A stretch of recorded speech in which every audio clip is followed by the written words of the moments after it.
So we are now less than a month away from the next season of Rainbow Six Siege, and with it the announcement of the Year 9 roadmap and the whole year of Siege ahead. Now this next year of Rainbow Six Siege could prove crucial to Ubisoft on where the game is actually going to be heading and if they're actually going to be able to support the game moving forward. So without further ado, these are the things that I would like to see in the next year or so of Rainbow Six Siege. Now starting the video off, I'm going to be going over two of the major points that I feel like if Ubisoft don't actually do, it could cause the game to actually die. The first of those things is definitely to be getting a better updated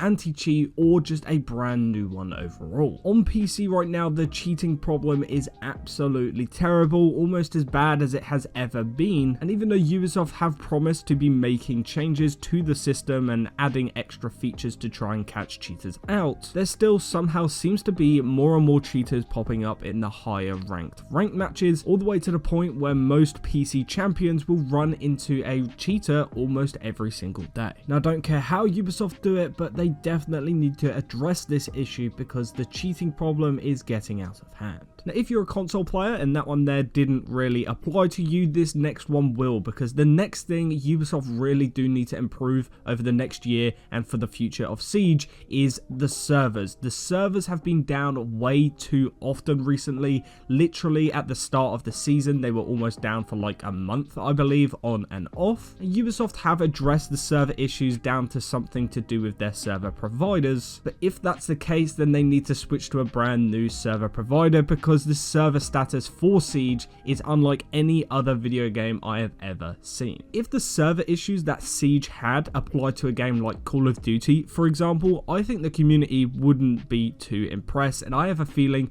they would be absolutely rioting and boycotting the game completely. But where Siege's servers have been so bad for so long, we've become so mundane to it and just allow it to happen now, and whenever the Siege servers go down and you boot up the game and it's just not connecting you, you just end up going, oh, the servers are down again, let's play something else. Now those are the two crucial things that I think Ubisoft really do need to get right over the next year or so to have a good, healthy game. The next few things are things that I would personally like to see as new additions to the game, starting off with more new maps. Now in recent years of Rainbow Six Siege, we've been getting brand new maps such as Lair, such as Emerald Plains, and even Nighthaven Labs, and those three maps are absolutely amazing. Now even though it may be controversial and even myself don't really enjoy playing them as much as some of the original maps, I think new maps in Siege are crucial to having a healthy game, especially when you're someone like me who's been playing the game for like 5 or 6 years already. Playing the same maps on loop, even if they may be reworked or not, is kind of getting a bit repetitive, and seeing something new,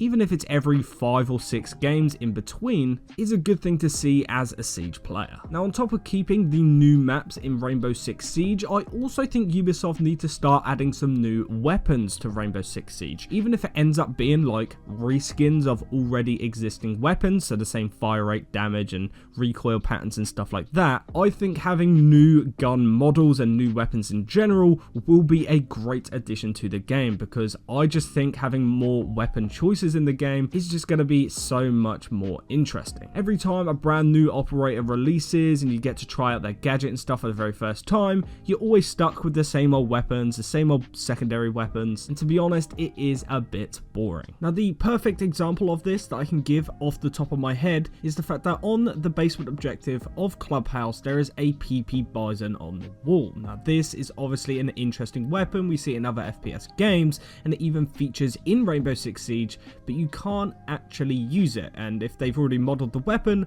why not add it as an actual usable weapon and then just give it the same statistics as say the MP7 or something like that. That way it gives us a brand new weapon in the game, but we already know that it's going to be balanced. Now although the MP7 probably isn't a good example of that because it is a pretty strong SMG and having more SMGs like that would be a bit strong, let's say a brand new defender comes to the game with the PP Bison, it works and acts the same as the MP7 but is only available on that new operator. It's a little bit more interesting than just making a new operator and giving them the MP7 like they did with Fenrir. Now that's definitely not something that needs to happen, but it would be something that I would personally like to see. Now there's also a few things that I think the community would definitely agree with me on, and it's kind of changes and reversions back to the old way things used to work. Starting off with ranked 2.0 right now, it's kind of doesn't really matter what your rank is, it's kind of more of a grind. I think any player, no matter what your skill level is, if you played enough games and you had the right team composition, you would eventually climb that ladder of elo all the way up to champion. It is definitely way easier to get champion nowadays than it used to be, and I'm not saying revert it back to ranked 1.0 entirely, but there definitely needs to be some elements of ranked 2.0 that either need to be changed back to the way it used to work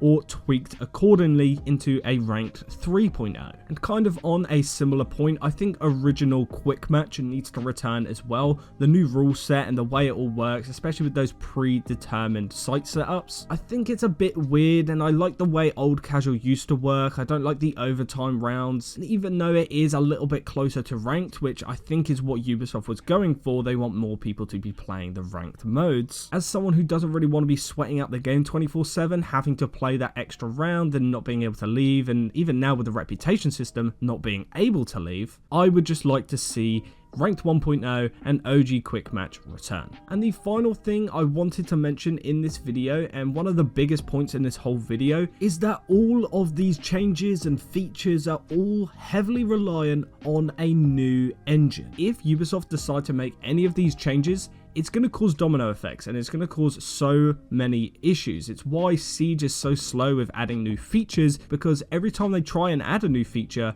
there is years and years and years worth of code that is preventing them and causing lots of bugs and issues when they release them. So I've seen a few content creators say it, I've said it on my old channel, but we need a whole health 2.0 in Rainbow Six Siege, where they take a whole season to dedicate the game onto a new engine so that they can then lay down the groundworks to then build up and add new features onto without it breaking every other element of the game every time they release a new update. But with that being said, guys, let me know all your thoughts and opinions down below. Where do you agree with me? Where do you disagree with me? Is there anything else that you would like to see in the next year of Siege? Let me know down in the comments below.